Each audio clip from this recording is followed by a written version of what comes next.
네, 앞서 보신 것처럼 서울의 중소기업이나 스타트업들을 위해서 창업과 일자리를 지원하는 서울시 산하기관이 있습니다. 바로 서울경제진흥원 SBA입니다. 김현우 SBA 대표이사님 모시고 올해는 어떤 일을 했고 또 새해에는 어떤 일을 준비하고 계신지 직접 들어보겠습니다. 안녕하십니까? 예, 안녕하세요. 예, 대표님 반갑습니다. 안녕하세요. 예. 예, 뭐 방금 제가 말은 일자리 창출을 위한 핵심 기관이다 예, 이렇게 하긴 했어요. 하지만 예. 솔직히 저도 정확히는 뭐 하는 그러시죠? 데인지 잘 모르겠어요. 중앙 정부에는 중소벤처기업부가 있잖아요. 네, 중소기업이라 네, 네. 정말 많은 일을 하는데 그렇죠. 서울에는 그런 기능이 없잖아요. 그래서 저희가 그런 비슷한 일을 합니다라고 설명하면 저희가 하는 일의 한 8, 90%가 설명이 됩니다. 네네. 매출 증대시키는 일, 또 R&D 자금 지원해 주는 일, 또 벤처 캐피탈 벤처 펀드의 펀드 기능으로 투자하는 일, 그다음에 뭐 많은 프로그램 저희 팀이 디비전이 13개 이렇게 부서 본부가 있고 네네네. 팀이 42개 팀이 있는데요. 각 팀마다 한두 가지 일을 하니까 일의 가지수가 거의 100가지 가까운 종류의 어떤 프로그램들을 진행하고 있습니다. 상 받은 것도 있으시다고요? 올해 한 15개 상을 받았는데 개인적으로는 산업포장을 받은 게 되게 영광스럽고요. 그건 이제 또 회사의 입장에서는 뉴욕광고제에서 한국에 있는 공공기관으로는 유일하게 공공기관 브랜드가 제일 좋다라는 상을 받기도 했고 또 행안부에서 주는 정말 의미 있는 상이 있어요. 전국에 있는 지자체 산하기관이 한 500개가 되거든요. 네네.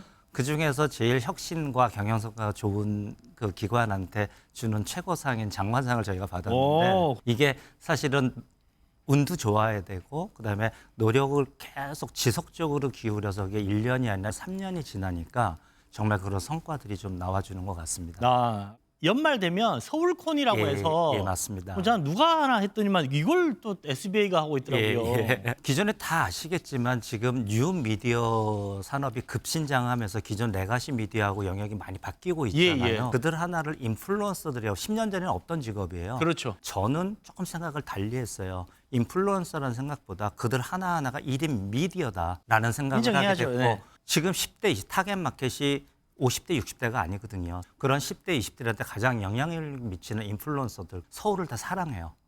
와보고 싶고. 그래서 정말 돈을 주지도 않았고 이런 행사를 해. 전 세계 최초로 전 세계 인플루언서들이 서울에 모여.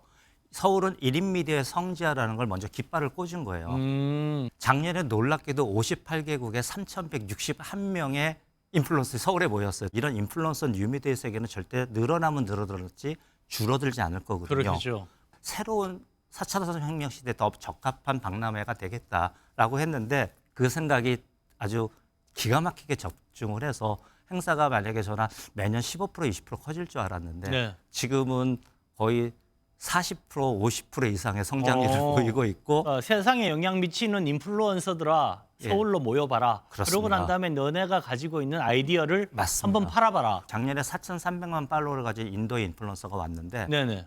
행사장에만 있을 수 없잖아요. 잠깐 네. 한강을 걸었는데 24시간 만에 800만 명이 그걸 본 거예요. 100분의 1의 비용으로 모든 대한민국 공중파에 다 동시에 생중계 나가는 거다. 100배의 도달률을 달성하겠다라고 그렇죠. 했는데 다행히도 작년에 한 달도 안 되는 기간 동안 4억 3천만 뷰를 달성을 한 거예요. 와. 서울이 그런 곳인데 그때 만약에 BTS 올라가는 거 3년만 하잖아요. 그럼 전 세계에 있는 애들은 서울의 시간에 맞춰서 유튜브로 인스타로 틱톡으로 서울을 찾아보게 되거든요. 와. 그렇게 잘한 애들이 한국의 화장품을 사고 한국의 전자제품을 사고 한국의 자동차를 사는 거거든요. 돈 벌면 제일 먼저 와보고 싶은 나라가 한국이 되는 거죠. 올해 네. 28, 29, 30, 31일 날 동대문 DDP에서 열리고요. 네네. 여기에 지금 페이커를 중심으로 한 이런 LCK 게임 네네. 10개 구단이 다 오기도 하고요. 게임도 그다음에 있고. K-팝 콘서트도 그 안에 들어있고 콘서트 있고 스트리트 패션도 들어있고 패션 있고 뷰티 패션에 관련된 전 세계 인플루언서들이 한국의 뷰티 화장품 때문에 오고요. 그러잖아도 지금 현재의 DDP도 예. 지금 SBA가 뭐 장악을 했다라는 표현이 좀 아니, 그렇지만 일부 뭐 예. 상당히 많은 걸 하고 계시더라고요.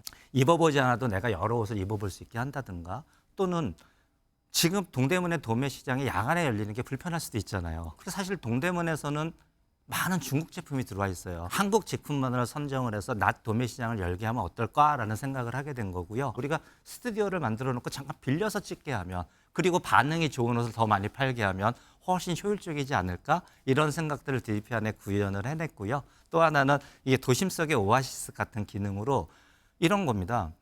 그냥 중소기업 제품 전시회 그러면 사실은 그거 중소기업 제품 보러 누가 갑니까? 근데 네. 공간이 너무 멋있어서 성수동에 있는 어떤 팝업 공간보다도 핫해서 공간에 인스타 찍으러 틱톡 찍으러 갔는데 중소기업 제품이 있었네? 이러면은 일거양득이 되는 거거든요. 그렇죠. 이제는 새해가 오면 예. 이런 것도 한번 해보고 싶어요 하는 게 있을 것 같아요.